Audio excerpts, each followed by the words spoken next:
ते म्हणतात मुंबऱ्यात पुतळा बांधवा. मुंबऱ्याला ऑलरेडी तुम्ही प्रवेशद्वारालाच मुंबऱ्याला पुतळा बांधलेला आहे.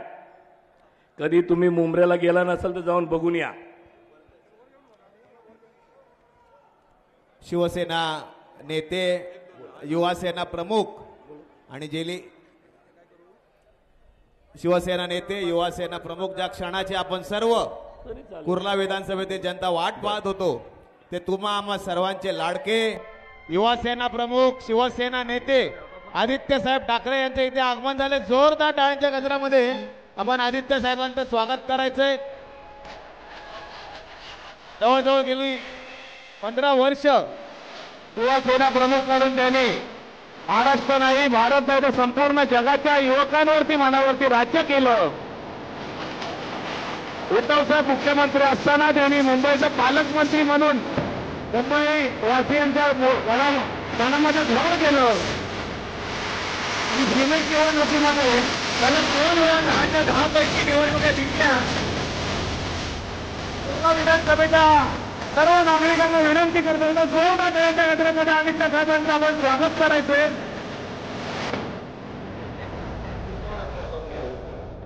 आदित्य साहेबांना विनंती करतो की आपण आपल्या हिंदू संस्कृतीप्रमाणे छत्रपती शिवाजी प्रतिमेस पुष्पहार अर्पण करायचे. सचिन सावंत यांना विनंती करतो, भारतीय राज्यघटनेचे शिल्पकार डॉक्टर बाबासाहेब आंबेडकर यांच्या प्रतिमेस पुष्पहार अर्पण करायचे.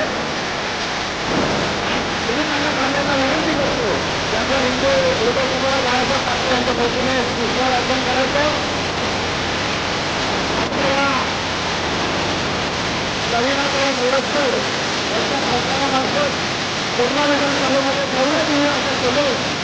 आलेल्या सर्व शिवसेनेच्या महाविकास आघाडीच्या पदाधिकाऱ्यांचं हार्दिक स्वागत. एकदा जोरदार टाळ्यांच्या गजरामध्ये पुन्हा एकदा शिवसेना नेते, युवासेना प्रमुख आदित्य साहेब यांचं इथे स्वागत करायचं. बोला वंदनीय शिवसेना प्रमुख बाळासाहेब ठाकरे यांचा, शिवसेना पक्षप्रमुख उद्धवजी ठाकरे यांचा, शिवसेना नेते, युवासेना प्रमुख आदित्यजी ठाकरे यांचा. अरे आवाज कुणाचा, ही ताकद कुणाची. मी आता विनंती करतो, ज्या क्षणाची आपण सर्व आतुरतेने वाट पाहत होतो, शिवसेना नेते, युवासेना प्रमुख आदित्य साहेब ठाकरे आपल्या सगळ्यांना संबोधित करतील. एकदा जोरदार टाळ्या आदित्य साहेब यांच्यासाठी.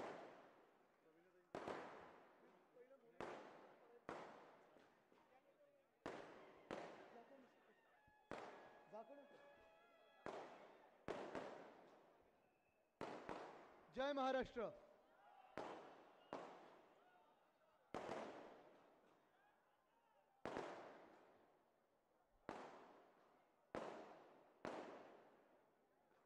अरे आवाज कुणाचा, शिवसेना जिंदाबाद जिंदाबाद. अरे आपली निशाणी, आपली निशाणी, आपली निशाणी मुंबईची निशाणी. फटाके जरा बंद करा. फटाके जरा बंद करा.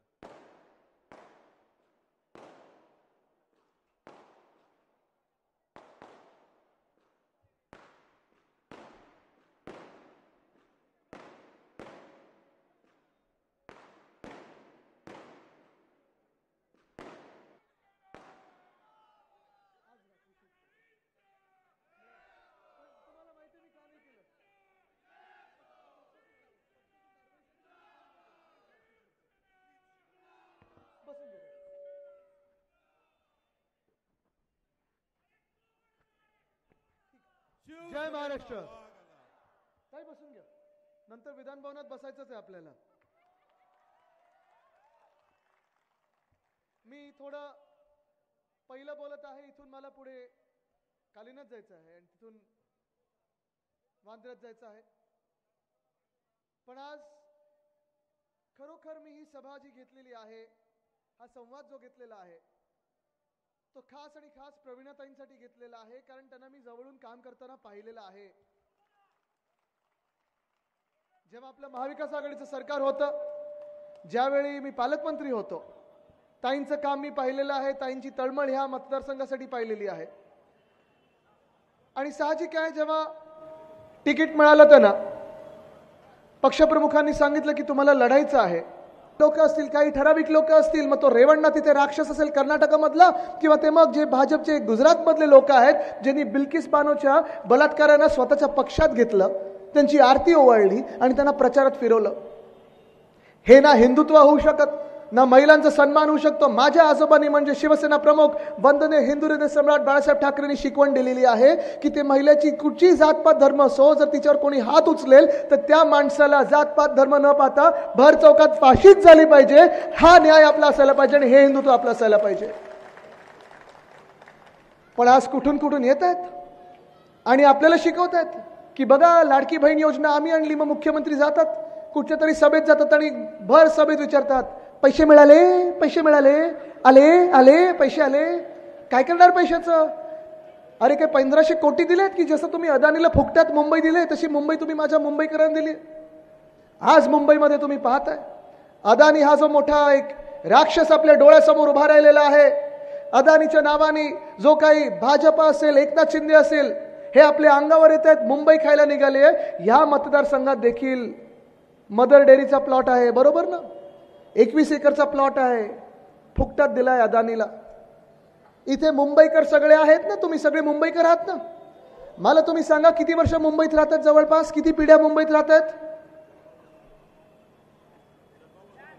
जन्मापासून आहे, बरोबर आहे. कोणाचे आजोबा मुंबईत आले, कोणाचे आई वडील मुंबईत आले असतील, पिढ्यानपिढ्या आपण मुंबईत राहतोय. तुम्ही मला सांगा या मुंबईमध्ये तुमच्या जन्मापासून आतापर्यंत कोणीही तुम्हाला 1 इंच तरी जमीन मुंबईची फुकट देऊ शकता का, मोफत देऊ शकता का? मिळाले कोणाला? हात वरती करून सांगा की मला अदानी सारखी जमीन फुकटात मिळाली मुंबईमध्ये. मिळते कोणाला? नाही मिळत आहे.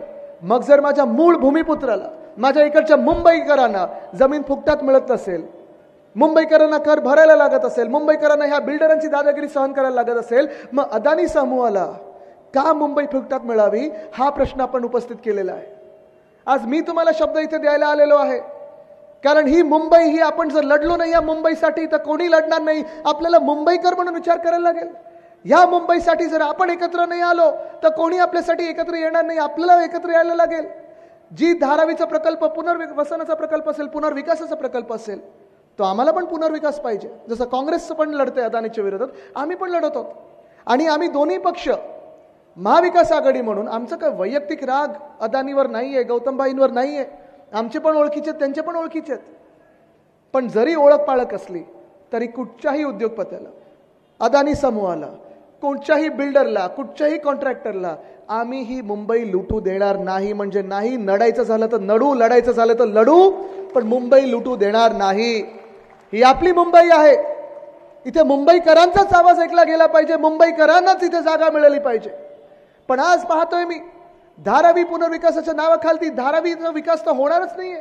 तिकडचे जवळपास 2 लाख धारावीकर यांना घराबाहेर काढलं जाणार आहे. कोणाला कुर्ल्यामध्ये आणलं जाणार आहे, कोणाला मुलुंडमध्ये आणलं जाणार आहे, कोणाला मड आयलंडला पाठवलं जाणार आहे, कुठे मिठागरामध्ये पाठवलं जाणार आहे. उद्धव साहेबांनी सांगितलेलं आहे की ज्या मिनिटाला आपलं सरकार बनेल, आणि हे तुम्ही सगळ्यांनी लक्षात ठेवायला पाहिजे, ज्या मिनिटाला आपलं महाविकास आघाडीचं सरकार बनेल, ही जी धारावी पुनर्विकासाची निविदा आहे ती आपण रद्द करू, त्याची होळी करू. जो मदर डेअरीचा प्लॉट अदानीला दिलाय तो रद्द करू. जो मुलुंड असेल, घाटकोपर असेल, कांजूर असेल, इकडचे सगळे दिलेले प्लॉट असतील ते रद्द करू. आणि धारावीकरांसाठी 500 स्क्वेअर फुटाची घरं धारावीच्या हक्काची धारावीकरांना मिळाले पाहिजे. ती धारावीतच देऊ आपण. हा आपण शब्द घेऊन पुढे चाललेलो आहे. पण फक्त काही अदानीला जे पाहिजे ते मिळणार आणि बाकीच्या मुंबईकरांना असंच उपाशी तुपाशी ठेवू असं नाही.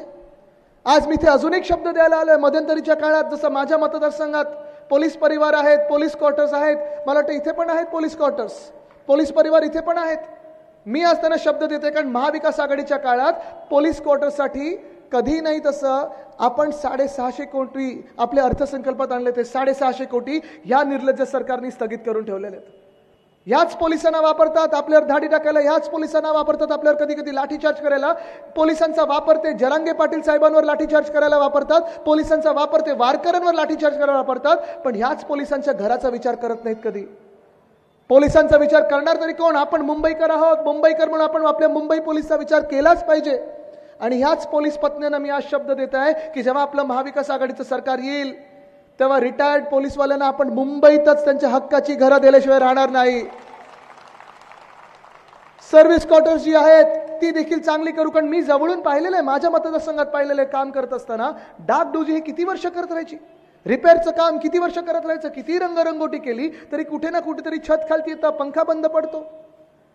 पण हे सगळे विषय सुरू असताना मला माहिती आहे जे पोलिसांमध्ये आत्ता भरती झालेले आहेत ते देखील खूप खूप त्रासाने भरती झालेले आहेत, खूप अटी शर्ती पाहून भरती झालेले आहेत.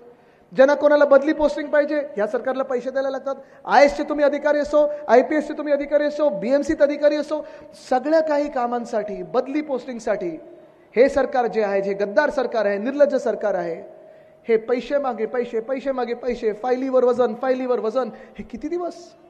तरुणांचं वजन हल्ली कमी होत चाललेलं आहे. कारण बेरोजगार आपला जो तरुण वर्ग आहे, युवा वर्ग आहे, तो शहरांमागे शहरं फिरत आहे. कुठच्याही महाराष्ट्राच्या जिल्ह्यामध्ये जा आणि कुठच्याही शेतकरी बांधवाला विचारा की तुमची मुलं, तुमची पुढची पिढी तुम्हाला शेतीत याविषयी वाटतात का. तुमचे पण आई वडील कोणतरी किंवा पूर्वज कोणतरी शेतकरी असतील किंवा कोणते नातेवाईक असतील आणि ते सगळे शेतकरी बांधव सांगतात नाही आमच्या शेतमालाला भाव दिला नाहीये, पीक पाणी आमचं जे काही नुकसान होतं त्याला कोणी नुकसान भरपाईला येत नाही. गेल्या 2 वर्षात कधी कृषी मंत्री पाहिले नाहीत. आणि मग मी त्यांना विचारतो मग तुमची मुलं जातात तरी कुठे. ते सांगतात आदित्यजी काय सांगायचं, जशी आमचे आत्महत्या करण्याची वेळ आलेली आहे तसं ह्या मुलांना देखील एवढं काही मन आता अस्वस्थ झालेलं आहे, एवढं काही त्रस्त झालेत, हैराण झालेत की जायचं तरी कुठे. गेल्या 2 वर्षाच्या काळामध्ये आज इथे जे जे तरुण आले असतील किंवा महिला पुरुष दोन्ही, तुम्ही मला सांगा, मुंबईकर म्हणून सांगा, आपल्या शहराचे तर हाल आपण पाहत आलेलो आहे. कुठे खोदून ठेवलेला आहे, कुठे रस्त्याचा घोटाळा असेल, मागच्या वर्षीचा असेल किंवा ह्या वर्षीचा असेल, कधी सॅनिटरी पॅडचा घोटाळा. पण हे सगळं करून आज मुंबईमध्ये तुम्ही सांगा किंवा ह्या महाराष्ट्रामध्ये गेल्या 2 वर्षात एका तरी बातमीपत्रात तुम्ही, वृत्तपत्रात तुम्ही किंवा बातमीवर बघितलेलं आहे का की एक नवा उद्योग, एक नव्या रोजगाराची संधी आपल्या मुंबईमध्ये किंवा महाराष्ट्रामध्ये आलेली ऐकलंय तुम्ही? ऐकलंय तुम्ही? नाही ऐकलंय. वेदांता फॉक्सकॉन 2.25 लाख कोटीचा प्रकल्प होता. 1 लाख तरुण तरुणींना नोकऱ्या देऊ शकला असता. पण हा प्रकल्प नेला कुठे त्यांनी? गुजरात. एअरबस टाटा म्हणजे आपल्या जखमेवर मीठ चोळण्यासारखं आहे. परवाकडे प्रधानमंत्री महोदयांनी बरोड्यात रोड शो काढला, वडोदऱ्यात रोड शो काढला. का तर बघा कसा उद्योग मी खेचून आणला महाराष्ट्रामधून गुजरातमध्ये. आपली निवडणूक चालू असताना म्हणजे त्यांच्या मनात हे आहे, एवढा महाराष्ट्र द्वेष आहे की तुम्ही मतदान करा किंवा नका करू, आम्ही सगळं नेणार ते गुजरातला नेणार. एअरबस टाटाचा प्रकल्प जसा आला तसा मेडिकल डिव्हाइस पार्क असेल, बल्क ड्रग पार्क असेल, इथे शेजारी आपल्या BKC मध्ये इंटरनॅशनल फायनान्शियल सर्व्हिसेस सेंटर जे काँग्रेसच्या सरकारने आणलं होतं, मनमोहन सिंग साहेबांनी मुंबईला दिलं होतं, ते पण उचललं आणि नेलं कुठे होतं? गुजरात. मग ही बुलेट ट्रेन नेमकी कोणासाठी होते? बुलेट ट्रेनचा नक्की फायदा कोणासाठी आहे? महाराष्ट्राला की गुजरातला आहे? मध्ये मध्ये मला पत्रकार विचारत असतात का हा मराठी विरुद्ध गुजराती वाद आहे का? मुळीच नाही. गुजरातला काही त्यांच्या हक्काचं मिळत असेल, मला आनंद आहे. जसं आसामला काही मिळालं आनंद आहे, कर्नाटकाला काही मिळालं आनंद आहे, तेलंगणाला काही मिळालं आनंद आहे. माझीही नेहमी भावना राहिली की देशातलं प्रत्येक राज्य जर प्रगती करायला लागलं तर देश प्रगती करेल. पण मी नडतो त्या गोष्टीसाठी जिथे तुम्ही माझ्या महाराष्ट्रातल्या मातीतल्या तरुण तरुणींचे नोकऱ्या आणि रोजगाराच्या संध्या खेचताय आणि घेऊन जाते गुजरातला. तिथे मला लढायला लागतं आणि तिथे आपल्याला परिवर्तन घडवायला लागेल. जसा ह्या उद्योगपत्यांचा विश्वास उद्धव साहेबांवर होता, उद्धव बाळासाहेब ठाकरे या व्यक्तीवर होता. आपल्या महाविकास आघाडीच्या काळामध्ये 6.5 लाख कोटीची गुंतवणूक आपण आणली या राज्यामध्ये.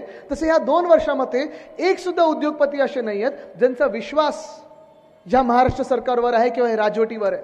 ना एकनाथ शिंदेवर आहे, ना देवेंद्र फडणवीसजींवर आहे, ना कोणावर आहे. कारण ह्याचं कारण एकच आहे, कारण एक घटनाबाह्य CM आणि 2 हाफ CM. जायचं कोणाकडे? एकाकडे गेलं की दुसरे नाराज, दुसऱ्याकडे गेलं तर तिसरे नाराज, मग ह्याचे चेले बोलतात, त्याचे चमचे बोलतात. जायचं कुठे? पण हा प्रश्न आपण सोडवत असताना मी तुम्हाला अजून एक सांगतो, उद्योगपत्यांचा तर विश्वास आहेच उद्धव साहेबांवर, पण त्याच सोबत जो आपला कामगार वर्ग आहे त्याचा देखील विश्वास उद्धव साहेबांवर आहे. आणि काळे कामगार कायदे आपण ह्या महाराष्ट्रात लागू करू देणार नाही. आहेत हे मोठे प्रश्न आहेत. मी जसं सांगितलं ना की आपल्याला आपले जे सरकारी कर्मचारी असतील, BSTचे कर्मचारी असतील, त्यांचे पेन्शन असतील, त्यांच्या ग्रॅच्युटी असतील, सफाई कर्मचारी असतील, आपले पोलीस वर्ग असेल, ह्यांना तर आपल्याला मुंबईत घरं द्यायचीच आहेत. पण मुंबईकरांचा जेव्हा विषय येतो तेव्हा मुंबई म्हणून आपल्याला जे मागे खेचलं जातं आहे, कुठे कुठे खेचायचं मागे, कुठे कुठे अंधारात न्यायचं, तर एक उदाहरण तुम्हाला मिळत असेल आणि सापडत असेल ते आपल्या प्रत्येक गल्लीमध्ये सापडत असेल. आणि ते उदाहरण म्हणजे आपली BST बस सेवा आहे. BST बस सेवा आहे. इथे किती लोकांनी BST वापरली जरा हात करून दाखवा मला.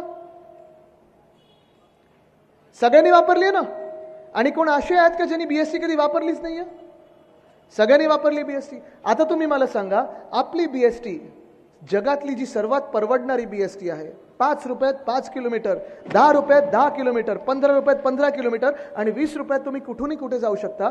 आपल्या काळात, आपल्या महाविकास आघाडीच्या काळात, ठीक आहे 8:25 वाजले, पुढे पळायचं, बीएसटीच पकडून पळायला लागणार आहे पुढे, पण आपल्या महाविकास आघाडीच्या काळात आपण ज्या बीएसटी बसेस 10,000 पर्यंत देणार होतो, 10,000 मुंबईत इलेक्ट्रिक बस आणणार होतो, ह्या गेल्या 2 महिन्यामध्ये 3 महिन्यामध्ये तुम्ही पाहिलं असेल, ऐन सणावारी, मग गणपती असतील, नवरात्री असतील, आत्ताचं आपली दिवाळी असेल, ऐन सणावारी रेल्वेचे तर मेगा ब्लॉक केलेच, पण आपली बीएसटी ही कमी करत गेलेले आहेत. म्हणजे रस्ते बंद, उड्डाण पूल जे आहेत ते खोदून ठेवलेले आहेत, सायन्सचा पूल बंद करून टाकलेला आहे, बीएसटी बंद करून टाकायची. म्हणजे मुंबई ही ट्रॅफिकच्या विळख्यामध्ये अडकली की मुंबईमध्ये कोणी उद्योग करायला येणारच नाही, गुंतवणूक करायला येणारच नाही. मुंबईत जे कष्टकारी आहेत, कामगार आहेत, ते वेळेवर पोहोचू शकणार नाहीत आणि मुंबईला आर्थिकदृष्ट्या मारून टाकायचं.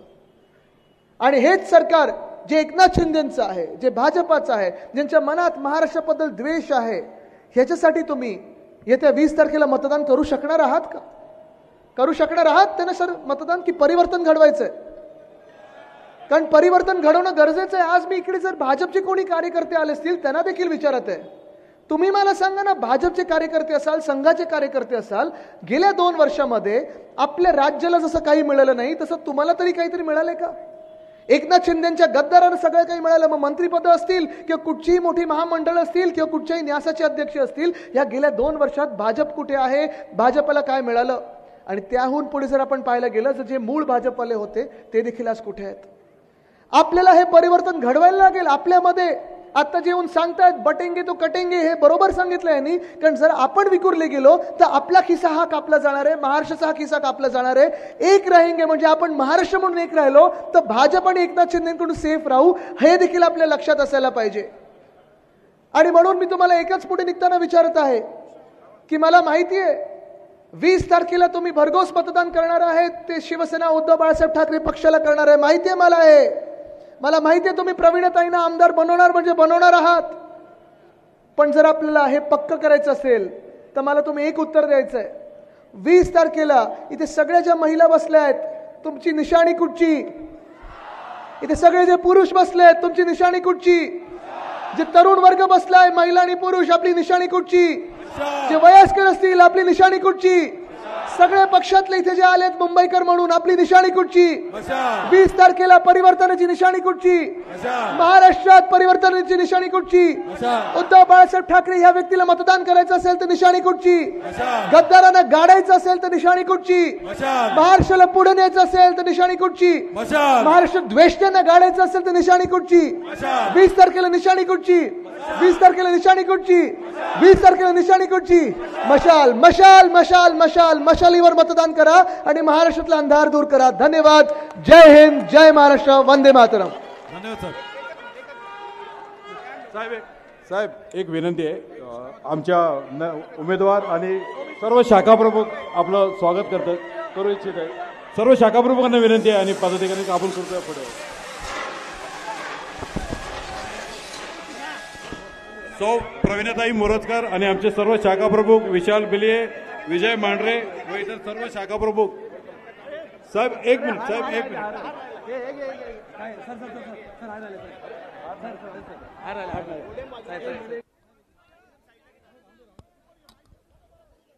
तसंच आदित्य साहेब, कुर्ला मतदारसंघामधला जो मदर डेअरीचा आपण प्रश्न म्हणालात, त्यातल्या समितीचे काही सदस्य आपल्याला निवेदन देण्यासाठी इथे उपस्थित आहेत. त्या समितीच्या सदस्यांना विनंती करतो की आपण व्यासपीठावर यायचंय. पुन्हा एकदा जोरदार टाळ्या आदित्य साहेब ठाकरे यांच्यासाठी. बोला वंदे